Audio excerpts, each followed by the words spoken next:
C'est l'un des plus grands écrivains africains que j'ai le plaisir d'accueillir, Boubacar Boris Diop, titulaire du prestigieux prix littéraire Neustadt, entre autres, et d'une somme de romans absolument exceptionnelle. Merci beaucoup, Boubacar Boris Diop, d'être ici. On va parler dans quelques instants d'un tombeau pour Kiné-Kadjo, que vous venez de traduire en français, votre dernier roman exceptionnel, que vous aviez d'abord écrit en Wolof. Mais d'abord, vous êtes aussi à Paris. Vous avez participé cette semaine à une table ronde sur le Rwanda. Personne, évidemment, n'a oublié le livre absolument extraordinaire que vous aviez publié il y a quelques années, préfacé par Toni Morrison, où vous racontiez le génocide des Tutsis.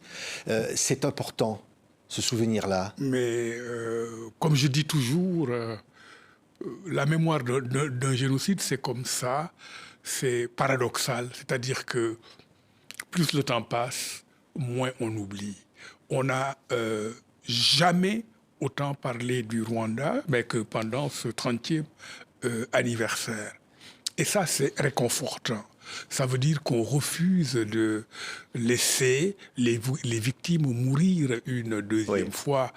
Et ça, je crois que la littérature, y compris mon roman, la littérature a joué ça. Mourmi, le livre des ossements que vous aviez publié, je disais préfacé par Toni Morrison. Oui. Ça, c'est important. Là, Louise Mushikiwabo, la secrétaire générale de la francophonie, qui a organisé cette table ronde à Paris, évidemment, qui est elle aussi ancienne ministre rwandaise. C'est important, au-delà du Rwanda, ce souvenir. C'est important, j'allais dire pour toute l'Afrique, mais en fait pour l'humanité tout entière, quoi. Parce qu'un génocide, ça interpelle tous les humains. Et c'est très simple. C'est un crime contre l'humanité. C'est pas seulement un crime contre les Tutsis, c'est un crime contre l'être humain en tant que tel. Et c'est la raison pour laquelle il faut en parler. C'est arrivé en Afrique, ça peut arriver une deuxième fois.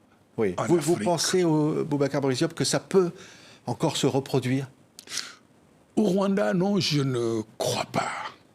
Mais vous savez, si vous vous souvenez, Primo Levi, il dit quelque part, c'est arrivé une fois et ça peut arriver une deuxième fois à n'importe quel moment. Il parle de la Shoah. Mais en même temps, dans un autre livre, il dit exactement le contraire. Il dit... ça nous est arrivé une fois, cela ne nous arrivera plus. Et il ajoute, c'est le cœur de ce que j'ai à dire. Alors, cette hésitation de Primo Levi, ça veut dire qu'on ne sait jamais. Pour ce qui concerne le Rwanda, particulièrement, je doute que là où en est arrivé le pays, après avoir jeté un regard en arrière, que des politiciens puissent encore s'amuser à dire, bon ben voilà, on va tenter la solution finale. Oui, Boubacar Boris Diop. Donc vous êtes une personnalité emblématique invitée donc, dans cette table ronde à Paris pour parler aussi de la lutte contre la discrimination. Parce que c'est aussi ça le thème de cette table ronde, la lutte. Au fond, la leçon du Rwanda, c'est ça. Oui, c'est ça. Comment tout ça s'est construit sur des décennies, petit à petit, comme a dit quelqu'un à propos du génocide des Tutsis. On ne s'est pas réveillé un matin pour dire le génocide commence aujourd'hui. Il y a eu un travail souterrain de préparation, de formatage des mentalités. On voit la radio, Hate Radio, c'est le titre d'une pièce d'ailleurs qui va être également jouée, qui a été jouée cette semaine à Paris au musée du Quai Branly, à l'initiative de Louise Mushikiwabo, qui raconte la radio Mille Collines, qui raconte la radio de la haine. Oui, la radio de la haine, mais qui coordonnait les massacres, qui incitait les gens au travail, sur des airs de musique très populaires, très prisés par la population. À tel point que finalement, l'image emblématique du génocide des Tutsis en 1994, c'est le paysan qui va tuer. Il a sa machette dans une main et il a son transistor collé à l'oreille pour écouter les instructions de la radio des Mille Collines. Ouais. Un mot sur le Sénégal, une transition politique dans une forme de rupture qui s'est produite avec l'arrivée du président Bassirou Diomaye Faye. Vous, le Sénégalais, vous dites que c'est quelque chose qui montre la vitalité de la démocratie ? Ah ben oui. C'est-à-dire qu'on a eu déjà 2 alternances. Mais je dirais que c'était des alternances à l'intérieur du système établi, qui est là depuis les années 50, le temps du BDS, de toutes ces formations politiques initiées par Senghor. On arrive avec le parti de Wade, mais finalement, on est dans le même système politique, quoi, de rotation des élites.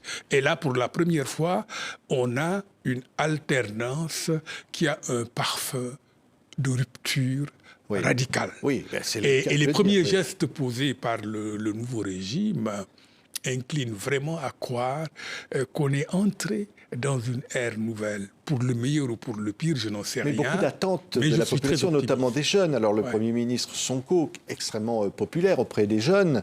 Le président qui va devoir marquer de son empreinte son action. Mais derrière cela, il y a une attente très forte du peuple sénégalais. Oui, quasi irrationnelle. Justifiée. Parce qu'on a beaucoup souffert, on a beaucoup attendu. Cette jeunesse s'est sacrifiée pour qu'on en arrive là. Et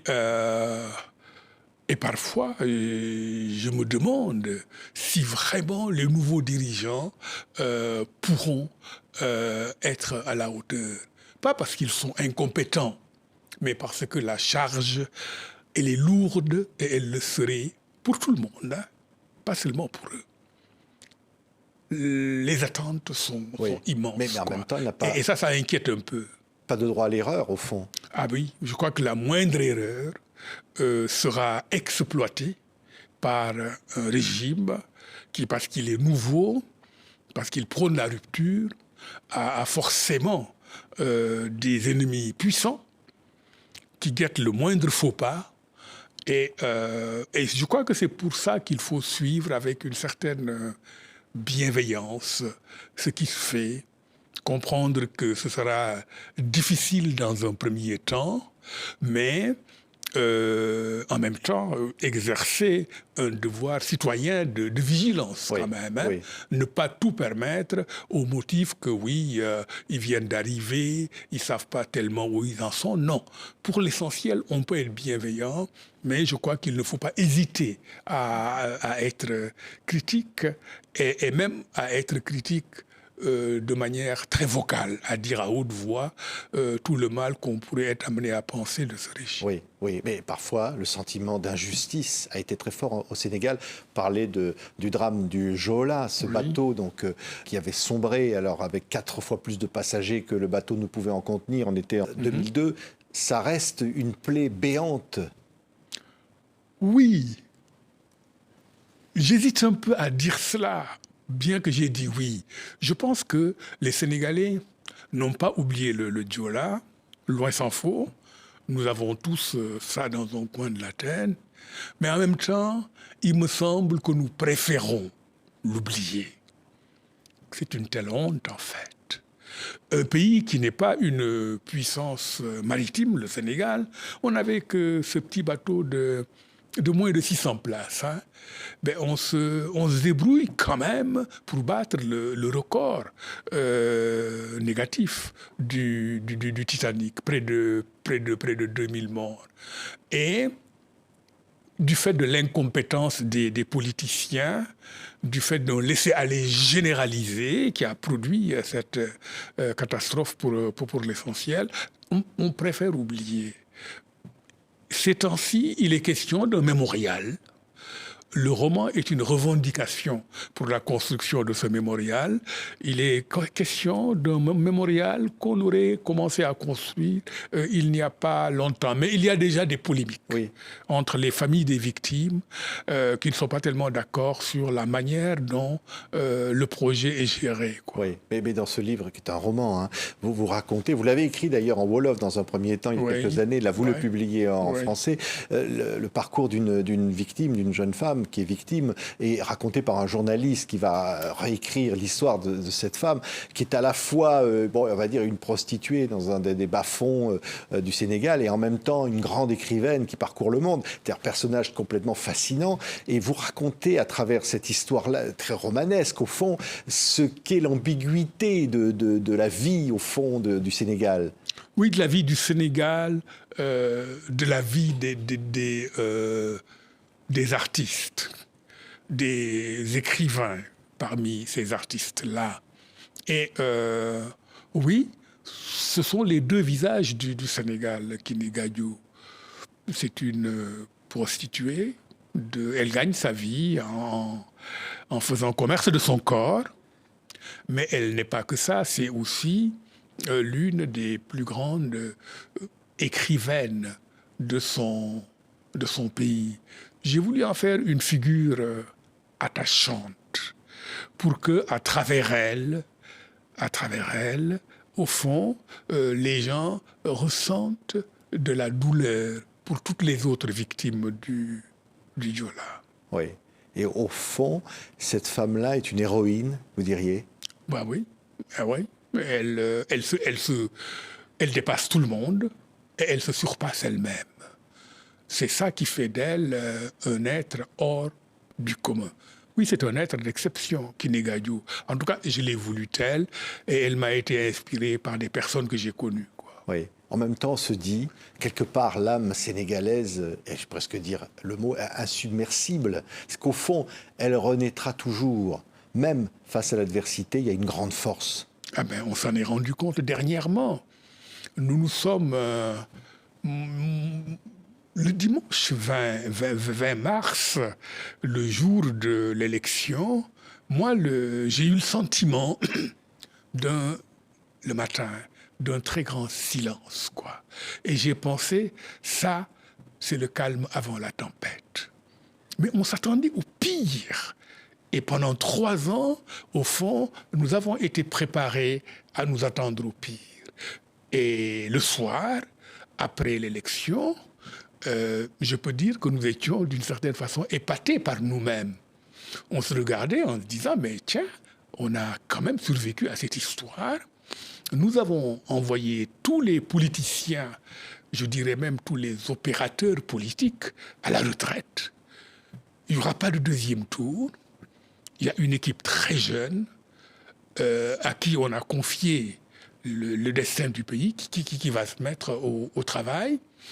Et là, les amis du Sénégal, nombreux à travers le monde, n'arrêtent pas de me dire, mais vous nous avez fait peur, mais vous, les Sénégalais, vous retombez toujours sur vos pieds. Et c'est ça qui est arrivé avec cet événement.